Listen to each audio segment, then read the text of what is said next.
మాట్లాడేటప్పుడు మావోయిజం ముగియలేదు, ప్రజల తరపున మా పోరాటం కొనసాగుతుందని చెప్పారు. అంటే ఇప్పుడు ఏ రూపంలో పోరాటం చేయబోతున్నారు అంటే ఏం చెప్తారు? ఇప్పుడు ముగిసేది లేదా ముగియబోయేది ఓన్లీ సాయుధ పోరాటమే.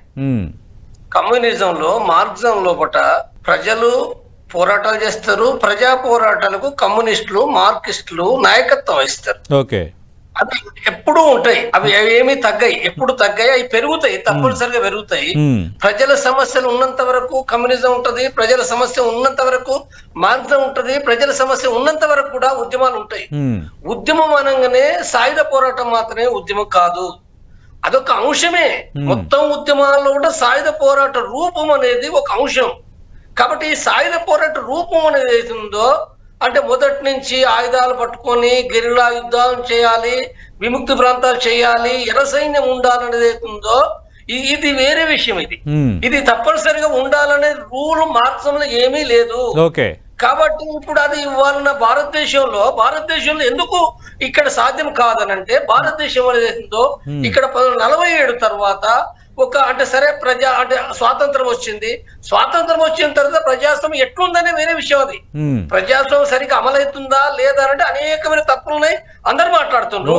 కానీ ఇక్కడ ఒక పార్లమెంటరీ వ్యవస్థ ఉన్నది, కోర్టులు ఉన్నాయి, చట్టాలు ఉన్నాయి, వివిధ వ్యవస్థలు ఉన్నాయి. కాబట్టి ఇక్కడున్న పరిస్థితుల్లో అంటే మనం సాయుధ పోరాటం చేద్దామని అంటే కూడా ప్రజలు దాని వెంట రాలేదు కూడా. ఒకనాడు 70లో లేదా 80 లోపట 60 లోపట కొద్ది మంది, అతి తక్కువ మంది మాత్రమే వచ్చింది తప్ప లక్షలాది ఎక్కడ రాలే. లక్షలాది సైన్యం ఎక్కడ ఎర్ర సైన్యం ఏర్పడలేదు చైనా లాగా. కాబట్టి 50 సంవత్సరాల్లో కూడా ఈ భారతదేశంలో సాయుధ పోరాటం కొనసాగుతున్నప్పటికీ కూడా దాంట్లో లక్షలాది లేదు. కానీ నిరంతరము ఎవరైతే సాయుధ పోరాటం చేసిన వాళ్ళరో వాళ్ళు మావోయిస్ట్ పార్టీ కావచ్చు, లేకపోతే వివిధ ఎంఎల్ పార్టీలు కావచ్చు, దాదాపు అందరు కూడా చనిపోవడమో లేకపోతే ఆ సాయుధ పోరాటం నశించిపోవడమో జరిగింది తప్ప మరొకటి ఏమీ లేదు అది. కాబట్టి ఇక్కడ ఈ దేశంలో ఏదైతే కమ్యూనిస్ట్ విప్లవం కోరుకుంటే తప్పు కాదు, అది సమానత్వం కోరుకుంటే తప్పు కాదు, ప్రజాస్వామ్యాన్ని కోరుకుంటే తప్పు కాదు. ఆయుధాలు పట్టి తప్పు చేశామన్న భావన ఏమైనా ఉందా? సాయుధ పోరాటం లేకుండా ప్రజా ఉద్యమాలు నిర్మించుంటే బాగుండేది, లేదంటే ఈ పరిస్థితి వచ్చేది కాదన్న భావన ఏమైనా మనసులో ఒకటి ఉందా?